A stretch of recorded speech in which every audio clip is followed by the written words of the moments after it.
샬롬. 자, 오늘도 주 안에서 변함없이 주의 말씀을 읽고 또 묵상하기 위해서 함께 하신 우리 성도님들의 삶 가운데 또 여러분의 기도의 제목 가운데 하나님의 도우심이 또 하나님의 평강이 충만히 임하시기를 주님의 이름으로 축복합니다. 오늘은 2023년 9월 13일 오늘 수요일입니다. 우리 함께 수요 예배와 또 주3 교제를 통한 말씀 묵상 함께 하도록 하겠습니다. 기도하겠습니다. 긍휼에 풍성하신 하나님 아버지, 오늘 하루도 우리 연약함과 부족함이 있지만 하나님께서 우리에게 자비와 긍휼을 베풀어 주셔서 오늘 우리의 삶이 있게 하여 주신 것을 감사합니다. 주님, 오늘도 이 주신 이 주3 교제를 통한 말씀 묵상 시간을 통해서 하나님의 생명의 말씀을 우리의 마음판에 새기게 하시고 이 말씀이 우리의 삶을 인도하고 우리의 삶 가운데 중요한 잣대요 또 우리의 나침판 역할을 할 수 있는 귀한 말씀 되게 하여 주시옵소서. 예수님의 이름으로 기도하옵나이다. 아멘. 자, 함께 오늘 읽을 말씀은 에레미야 4장 11절부터 22절까지의 말씀 먼저 읽고 다음은 23절부터 31절까지 말씀을 두 차례 걸쳐서 읽도록 하겠습니다. 먼저 11절부터 22절입니다. 4장 말씀 읽겠습니다. 그때에 이 백성과 예루살렘에 전할 자가 있어서 뜨거운 바람이 광야에 있는 헐벗은 산에서 내 딸 백성에게 불어온다 하리라. 이는 키질하기 위함도 아니요 정결하게 하려 함도 아니며 이보다 더 강한 바람이 나를 위하여 오리니 이제 내가 그들에게 심판을 행할 것이라. 보라, 그가 구름같이 올라오나니 그의 병거는 회오리 바람 같고 그의 말들은 독수리보다 빠르도다. 우리에게 화있도다. 우리는 멸망하도다 하리라. 예루살렘아, 내 마음의 악을 씻어버리라. 그리하면 구원을 얻으리라. 내 악한 생각이 내 속에 얼마나 오래 머물겠느냐. 단에서 소리를 선포하며 에브라임 산에서 재앙을 공포하는도다. 너희는 여러 나라에 전하며 또 예루살렘에 알리기를 애워싸고 치는 자들이 먼 땅에서부터 와서 유다 성읍들을 향하여 소리를 지른다 하라. 그들이 밭을 지키는 자 같이 예루살렘을 애워싸나니 이는 그가 나를 거역했기 때문이니라. 여호와의 말씀이니라. 내 길과 행위가 이 일을 부르게 하였나니 이는 내가 악함이라. 그 고통이 내 마음에까지 미치느니라. 슬프고 아프다. 내 마음속에 아프고 내 마음이 답답하여 잠잠할 수 없으니 이는 나의 심령이 나팔 소리와 전쟁의 경보를 들으며다. 패망의 패망이 연속하여 온 땅이 탈취를 당하니 나의 장막과 휘장은 갑자기 파멸되도다. 내가 저 깃발을 보며 나팔 소리 듣기를 어느 때까지 할꼬. 내 백성은 나를 알지 못하는 어리석은 자요 지각이 없는 미련한 자식이라. 악을 행하기에는 지각이 있으나 선을 행하기에는 무지하도다. 보라, 내가 땅을 본즉 혼돈하고 공허하며 하늘에는 빛이 없으며 내가 산들을 본즉 다 진동하며 작은 산들도 요동하며 내가 본즉 사람이 없으며 공중의 새가 다 날아갔으며 보라, 내가 본즉 좋은 땅이 황무지가 되었으며 그 모든 성읍이 여호와의 앞 그의 맹렬한 진노 앞에 무너졌으니 여호와께서 이와 같이 말씀하시기를 이 온 땅이 황폐할 것이나 내가 진멸하지는 아니할 것이며 이로 말미암아 땅이 슬퍼할 것이며 위에 하늘이 어두울 것이라. 내가 이미 말하였으며 작정하였고 후회하지 아니하였은즉 또한 거기서 돌이키지 아니하리라 하셨음이로다. 기병과 활 쏘는 자의 함성으로 말미암아 모든 성읍 사람들이 도망하여 수풀에 들어가고 바위 위에 기어오르며 각 성읍이 버림을 당하여 거기 사는 사람이 없나니 멸망을 당한 자여 내가 어떻게 하려느냐. 내가 붉은 옷을 입고 금 장식으로 단장하고 눈을 그려 꾸밀지라도 내가 화장한 것이 헛된 일이라. 연인들이 너를 멸시하여 내 생명을 찾느니라. 내가 소리를 들은즉 여인의 해산하는 소리 같고 초산하는 자의 고통하는 소리 같으리니 이는 시온의 딸의 소리라. 그가 헐떡이며 그의 손을 펴고 이르기를 내가 내게 화가 있도다. 죽이는 자로 말미암아 나의 심령이 피곤하다 하도다 하는도다. 아멘.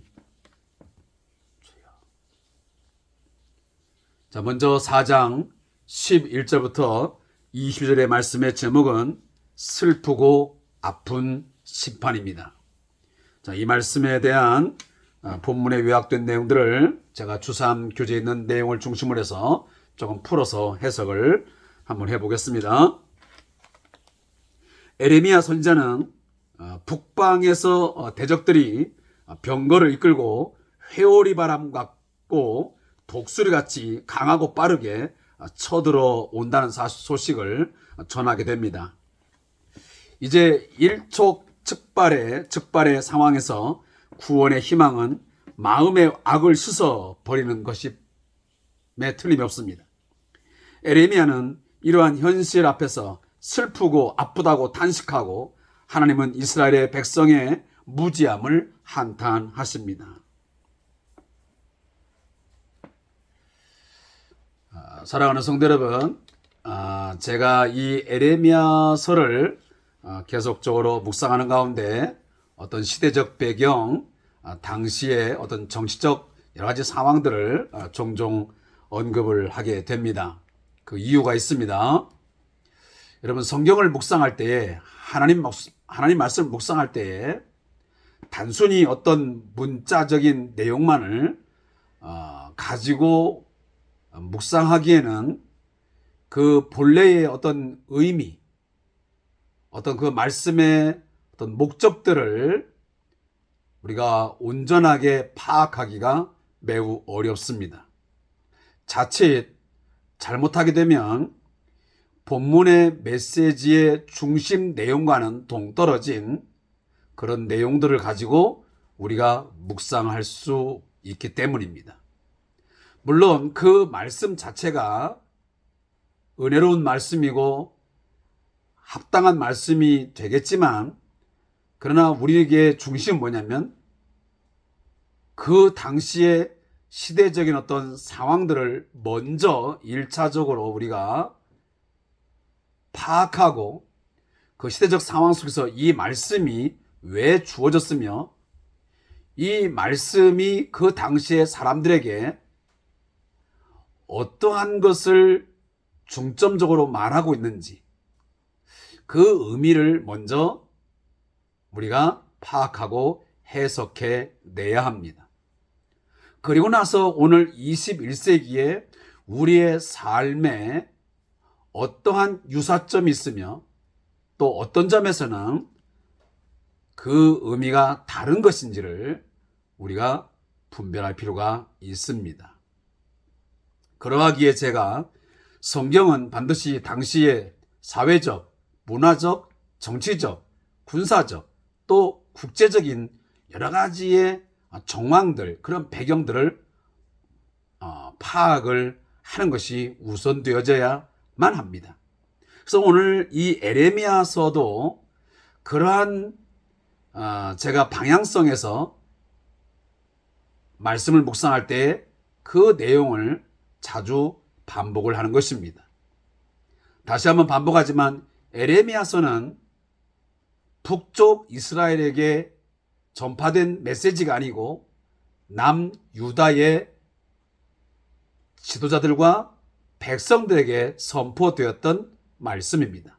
특히나 남유다가 멸망을 앞둔 말기 상황에서 하나님께서 에레미야를 불러 세워서 그 백성들에게 말씀을 선포하는 성격을 갖습니다. 우리가 아는 것처럼 유다 말기의 어떤 정치적, 또 경제적, 사회적, 종교적인 상황은 매우 부패했고 혼란스러운 그러한 상황이었으며, 누가 봐도 하나님의 진노와 하나님의 징계를 받을 수밖에 없는 그러한 상황에 내몰려져 있었습니다. 당시 하나님의 세움을 받은 에레미야가 그토록 임박한 이 남쪽 유다의 이 멸망을 외쳐대도 이들은 그것을 믿지 않고 오히려 평화를 외치면서 에레미야를 비웃고 때로는 핍박하고, 심지어 우리가 에레미야 18장 그 이후에 가보면 에레미야를 죽이려고 했던 그런 역사적인 사건까지 펼쳐지게 됩니다. 결국 어떻게 보면 이 유다에 대한 멸망을 하나님께서 임박한 멸망을 선포하심으로 당시에 그 백성들을 돌이키고자 하는 어떤 사회적, 종교적, 어떤 여러 가지 정치적인 이 부패함, 이 타락함을 다시 회복하게 하고자 하는 하나님의 의도가 분명히 있음을 우리는 알게 되어집니다. 이미 앞전에 제가 말씀드렸지만 임박한 이 유다의 말기 상황, 그 속에서 그들은 하나님 앞에 죄를 회개하고 하나님을 신뢰하기보다는 에레미야가 전한 그 메시지를 듣기보다는 철저히 그들은 당시의 친애국적인 성향, 그리고 친바벨론적인 성향을 가지면서 갈팡질팡하는 삶을 살았습니다. 결국은 그들이 믿었던 바벨론으로 하여금 멸망을 당하고 말았던 것입니다. 오늘 본문 4장 11절에 보면 바로 그때에라는 단어가 나오고 있습니다. 자, 여기 그때는 언제겠습니까?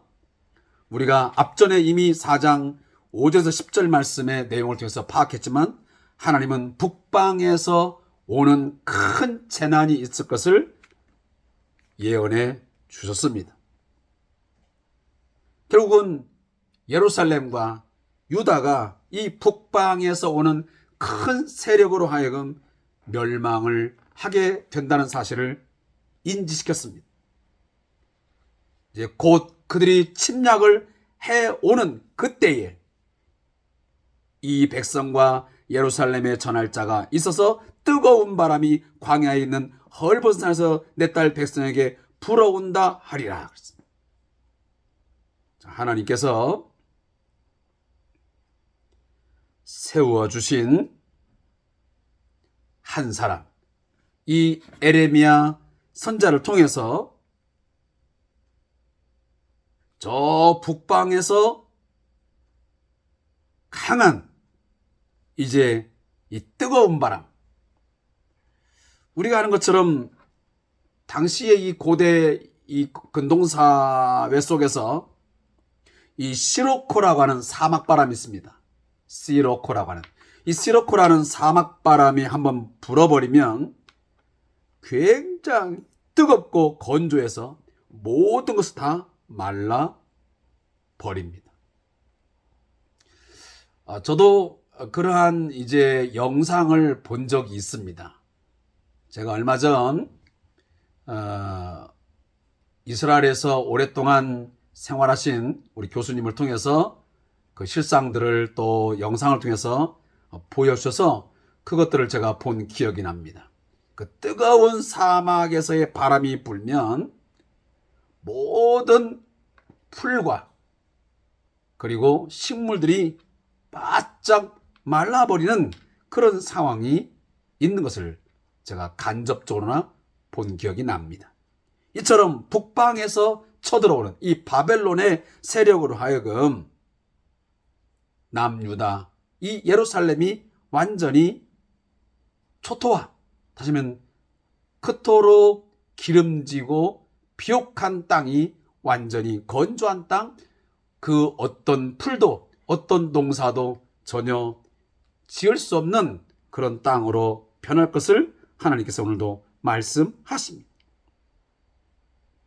근데 오늘 하나님 뭐라고 하냐면 이 당시의 사막 바람인 이 시로코보다 더 강한 바람이 나를 위하여 오리니, 다시 말하면 하나님께서 이스라엘을 심판하기 위해서 심판의 도구로 오게 되는데 그 오는 세력으로 하여금 내가 그들에게 심판을 해야 하자. 다시 말하면 하나님께서 그 북방 세력을 통해서 남유다를 심판하시겠다는 메시지를 오늘 본문에서 주고 있습니다.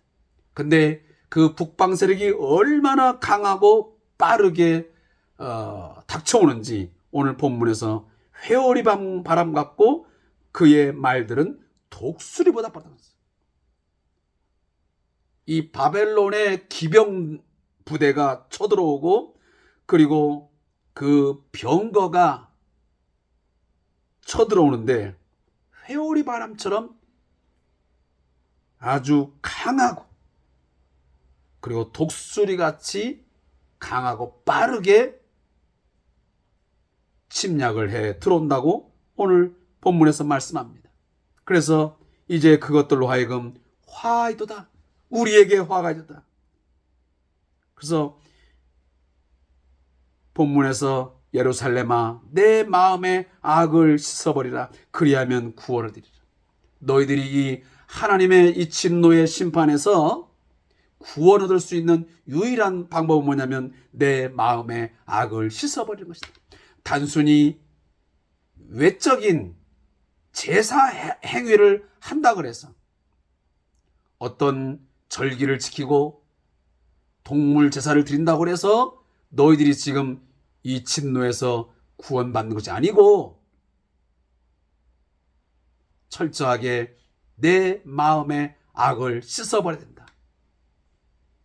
마음의 돌이킴, 철저한 하나님 앞에서의 회개를 말씀하고 있습니다. 그리해야만 살 수 있다고 말씀하신 것이죠. 하나님은 거듭 말씀하십니다. 내 악한 생각이 내 속에 얼마나 오래 머물겠느냐. 도대체 언제까지 너희 마음속에 그 악을 품고 악을 행하면서 살겠느냐라고 하나님께서 안타깝게 말씀하십니다. 그래서 단에서 소리를 선포하며 에브라임 산에서 재앙을, 당시에 단은 북쪽 이스라엘이 제사를 하기 위하여 정해놨던 하나의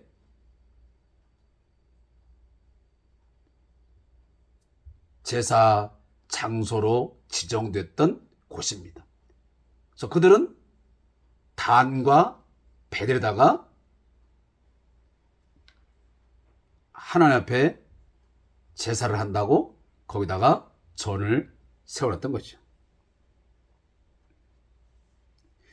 자, 오늘 본문도 마찬가지로 이제 16절 이하도 자, 그런 내용들로 쭉 나와 있습니다.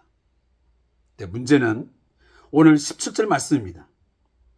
그들이 밭을 지키는 자 같이 예루살렘을 에워싸나니 이는 그가 나를 거역했기 때문이라. 여호와의 말씀이니라. 내 길과 행위가 이 일들을 부르게 하였나니. 거듭 제가 말씀드리지만 당시에 남쪽 유다가 이처럼 북방 세력 이 바벨론에 의해서 처참하게 짓밟히고 멸망을 하게 되는 가장 근본적인 이유가 뭐냐? 그들이 하나님을 거역했다. 너희들의 길과 그 행위가 이 일을 불러왔다. 너희 스스로가 자초한 행위다라고 말씀합니다. 우연한 사건이 아니고 너희들이 행하고 있는 모든 행위들, 너희들이 그 다윗의 길을 걷지 아니하고 여로보암 아니면 그 악한 자들이 걸어갔던 그 길을 똑같이 걷고 있기 때문에 결국은 하나님의 진노, 하나님의 징계를 지금 받을 수밖에 없다라고 말씀하고 있는 것입니다. 네가 악함이라. 그래서 그 고통이 내 마음에까지 미치느니라. 자, 이 소식을 전한 이 예레미야가 남유다의 멸망을 그가 생각하면서 그들의 그 비참한 말로를 이미 그가 알고 있기 때문에 뭐라고 하나님 앞에 그가 오늘 탄식하고 있냐면, 슬프고 아프다. 내 마음속이 아프고 내 마음이 답답하여 잠잠할 수 없으니 이는 나의 심령이 나팔소리와 전쟁의 경보를 들읍니다. 곧 다가올 이 바벨론의 침략에 의한 이 전쟁의 경보, 전쟁이 났다고 하는 이 나팔소리, 이 공습경보가 내 마음에 들려오니 내가 마음이 너무 답답하여 잠잠할 수가 없다라고 말씀합니다. 사랑하는 성도 여러분, 오늘 우리 한국 사회와 우리 한국 교회를 보면서 우리의 마음은 어떻습니까? 흐뭇합니까? 만족하십니까? 기쁘고 즐겁습니까? 이 시대를 분별할 수 있는 하나님이 주시는 지혜가 있는 성도라면 오늘 우리 한국교회가 이러한 길을 계속 가다가는 이처럼 악한 행위를 계속적으로 가지고 간다면, 우리 사회의 심한 타락과 부패상이 지속된다면 불보듯 뻔한 일이 아니겠습니까? 과거 남유다의 말기 상황에서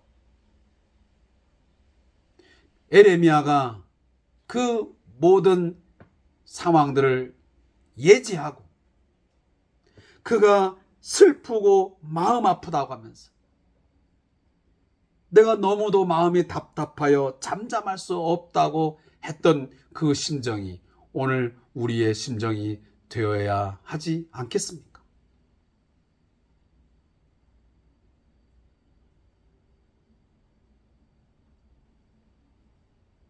오늘 에레미야는 하나님 앞에 또 그 백성을 향하여 말합니다. 내가 저 깃발을 보며 나팔 소리 듣기를 어느 때까지 할꼬.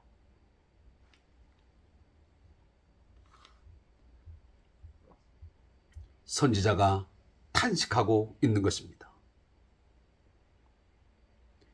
연속적으로 이제 패망을 할 것이고 이방 민족에 의해서 하나님의 백성들이 이제 탈취를 당하고 결국은 자기 집마저 다 파괴되는 그런 실정, 그런 모습들이 있을 텐데, 그리고 자기의 눈앞에는 이스라엘 백성들의 여호와의 깃발이 아닌 그 적들의 깃발이 펄럭이고 승리의 나팔 소리가 울려 퍼질 것이 뻔하기 때문에 그는 그토록 답답해하고 잠잠할 수 없었으며 그리고 슬펐던 것입니다. 그래서 그는 외쳤던 거예요. 그 일을 너무도 잘 알기 때문에 하나님께서 이 남유다에 행하실 그 심판의 행위들을 그는 적나라하게 너무도 잘 예견하고 있었습니다. 그러하기에 그러한 심령이 있을 수밖에 없던 것이죠. 그래서 오늘 본문 이 슬프고 아프다라는 말을 문자적으로 해석해 보면요, 나의 창자여, 나의 창자여 라는 뜻입니다. 유대인들은 창자를 어떤 감정, 고통, 그리고 아픔 등을 느끼는 장소로 이해를 했습니다. 그래서 나의 창자여, 창자여 때는 이 창자가 찢어질 듯한 어떤 고통이 있음을 오늘 이 본문을 통해서 우리에게 말씀하고 있는 것입니다. 사랑하는 성도 여러분, 에레미야 선자를 왜 우리가 눈물의 선자라고 말하겠습니까? 이처럼 그는 당시의 유다의 시대적인 상황, 그리고 하나님의 진노에 대한 그 진노에 의한 그 멸망의 상황, 그들의 고통, 그들의 괴로움을 너무 잘 알기 때문에 창자가 끊어졌던 그런 아픔을 느끼면서 눈물을 흘리면서 그는 기도했고 자기 백성들을 향하여 선포했던 것입니다. 누구에게 돌아오라고? 하나님께 돌아오라고. 내 마음의 악을 씻어버리라고. 그래야만 구원을 얻는다고 말씀. 오늘 이 창자가 끊어진 듯한 이 고통, 이러한 마음을 가지고 우리 성도들, 우리 한국교회를 향하여, 오늘 우리 사회를 향하여 분명히 기도해야 될 것이고 또한 외쳐야 되리라고 저는 믿습니다. 자, 그리고 23절부터 31절은 제목은 유다의 멸망에 대한 환상입니다. 자, 이 본문을 제가 이 주삼기 있는 내용을 그대로 요약해 보겠습니다. 선지자는 환상을 통해 유다의 멸망을 보고 그 장면이 마치 창조 이전의 혼돈과 공허의 상태를 연상시킬 정도로 피폐하다고 말하고 있습니다. 또한 유다 백성의 상태를 다급하게 피난가는 사람, 유혹하는 창녀, 진통하는 산모의 이미지로 묘사하고 있습니다. 그리고 이런 상황에 대해 심령의 피곤함을 호소하고 있습니다. 사랑하는 성도 여러분, 오늘 23절부터 내용을 쭉 읽으면서 저는 어떤 마음을 느꼈냐면, 그토록 아름다웠던 땅, 그리고 행복한 시절을 보내었던 그 하나님의 백성들,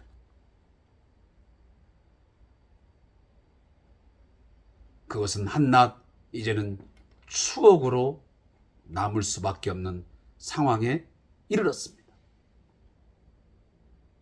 그들이 하나님이 주신 이 아름다운 땅, 선물의 땅에서, 그 풍요와 안전 속에서 하나님이 주신 그 평안을 가지고 더욱 하나님을 잘 섬기기보다는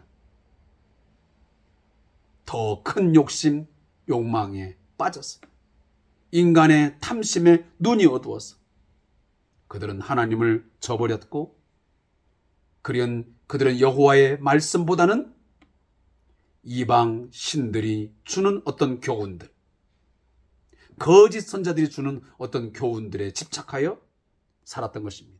그 결과가 오늘 본문에 보니까 내가 땅을 본즉 혼돈하고 공허하며 하늘에는 빛이 없습니다.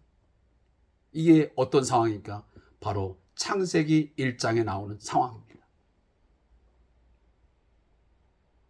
모든 것들이 다 혼돈스럽고 그리고 공허한, 다 빈 것.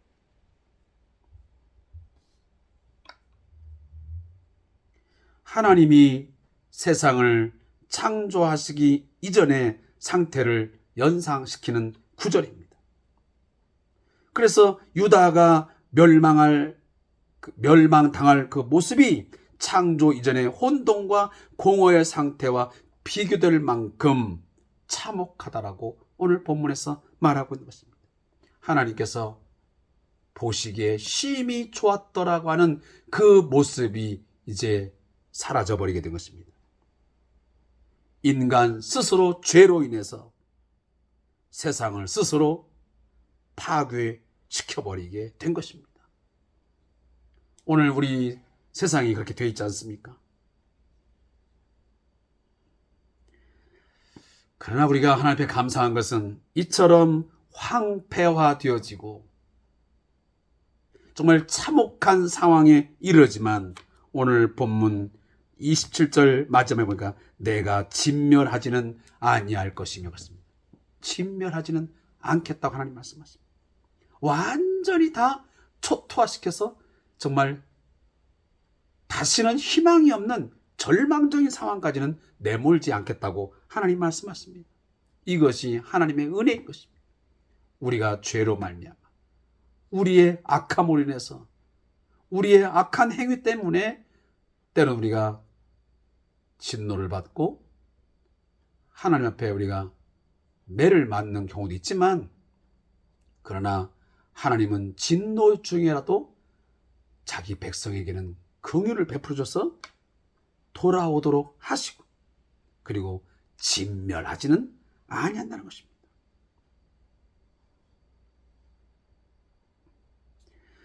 이러한 상황에도 불구하고 오늘 이스라엘 백성들이 하면 멸망을 당한 자여 내가 어떻게 하려느냐 내가 붉은 옷을 입고 금장식으로 단장하고 눈을 그려 꾸밀 자도 네가 화장한 것이 헛된 일이라 연인들이 너를 멸시하여 내 생명을 찾느니라 그랬습니다.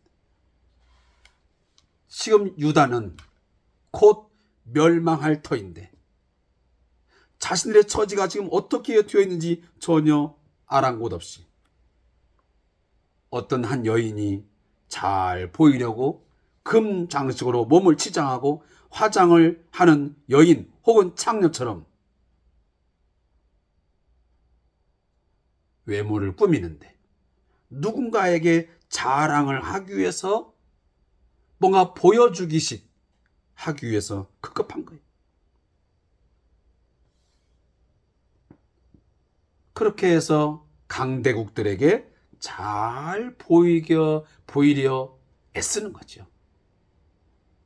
그들은 하나님 앞에 회개하고 마음을 돌이킬 생각을 안 하고 어떻게든지 이 강대국들에게 때로는 애굽에 아니면 바벨론에게 잘 보이기 위해서 열심히 금장식으로 치장을 하고 눈을 그려서 꾸미고 나간단 말이에요. 근데 결과는 어떻습니까? 열심히 금장식으로 꾸미고 눈을 그려서 아름답게 꾸몄지만 화장을 했지만 그 강대국들은 나를 받아준 게 아니고 그 아름다움을 보고 나를 받아주고 사랑해준 게 아니고 오히려 그 강대국들은 유다를 멸시하며 결국은 집어삼키려 한 것입니다.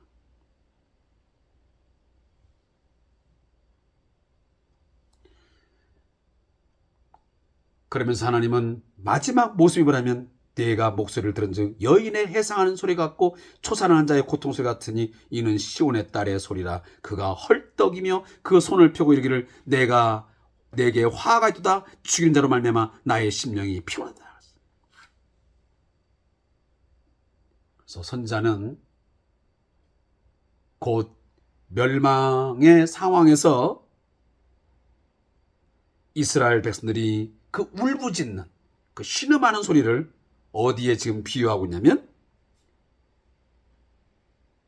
해산하는 여인 그리고 초산하는 여인의 극심한 고통 소리에 비유하고 있는 것입니다. 저는 여성이 아니기 때문에 그 아픔에 대해서 잘은 모르겠지만 그러나 실제 어떤 저희 가까운 사람들의 이야기들 또 저희 아이가 출생할 때에 저희 아내가 겪은 어떤 산고 이런 것들 볼 때에 그 고통이라는 것은 우리가 정말 쉽게 헤아릴 수 없는 너무도 심한 고통과 그리고 정말 신음소리를 낼 수밖에 없는 그러한 괴로움이 따르는 것입니다. 하나님의 진노가 쏟아지면 그런 것입니다. 하나님 앞에 제가 늘 이야기했지만 하나님의 공의의 심판, 우리가 하나님에 대한 어떤 두려움 이런 것을 우리가 반드시 가지고 살아야만 됩니다. 그래서 우리는 두렵고 떨리는 마음으로 우리가 복음에 순종하고 또 그런 마음으로 하나님의 말씀을 따라 살아가기 위한 늘 영적인 깨어있음이 우리에게 필요할 줄로 믿습니다. 자, 제가 오늘 저자의 묵상 읽고 마치겠습니다. 사람들은 종종 미래를 보고 싶어 합니다. 그래서 많은 사람들은 점쟁이나 무당을 찾아가기도 하고 미래 사회를 그린 SF 영화에 매료되기도 합니다. 오늘 본문에 등장하는 에레미야 선지자는 하나님이 보여주신 환상을 통해 미래를 보고 난 뒤 심한 좌절감과 안타까움을 느끼고 있습니다. 그가 본 유다의 미래는 아름답게 창조되었던 세계가 다시 창조 이전의 혼돈과 공허의 상태로 돌아가는 모습이었습니다. 창조주 하나님은 스스로 만든 세계를 멸망시키는 파괴자로 돌변하신 것입니다. 그러면서도 한편으로는 유다가 회개하고 돌아오면 긍휼을 베푸실 여지를 남겨두시고 계십니다. 다시 말하면 그루터기를 남겨두시는 것이고 남은 자를 남겨두시는 것입니다. 하지만 유다는 문제의 유일한 해결자이자 진정한 남편인 하나님께 돌아오기는커녕 엉뚱한 대상에게 잘 보이려고 금장식으로 꾸미고 그리고 눈을 그리고 하는 그런 부질없는 노력을 기울이고 있습니다. 결국에는 해산하는 여인의 비명 같은 고통스러운 소리를 지르게 될 운명에 처하게 됩니다. 이를 본 선지자는 그가 탄식하기를 나의 심령이 피곤하도다 라는 말로 그 감정을 토로하고 표현하고 있습니다. 성도는 미래를 보려고 애쓸 것이 아니라 현실을 직시하고 지금의 우리의 현실의 상황을 직시하고 하나님의 긍휼하심을 구하며 그분 앞에 나아가서 우리의 마음을 씻으며 악행을 끊고 버리고 여호와 앞에 선을 찾고 선을 구하는 삶을 살아감이 항상 우선되어져야만 할 것입니다. 기도합니다. 하나님, 우리의 미래는 현실의 연장선임을 깨닫습니다. 막연한 특별한 미래를 추구하기보다는 우리의 현실의 신앙적 모습을 잘 직시하고 또한 오늘의 우리 사회, 또 우리 한국교회에 대한 현 상황을 잘 진단하고 분별하고 과거의 에레미야처럼 마음 아파하고 참잠할 수 없어 너무도 답답하여 하나님 앞에 기도하고 눈물로 호소하고 또 백성들을 향하여 회개의 복음을 전했던 것처럼 오늘 우리 한국교회도 그러한 역할들을 에레미야처럼 바르게 감당할 수 있도록 인도하여 주시옵소서. 예수님의 이름으로 기도합니다. 아멘. 감사합니다.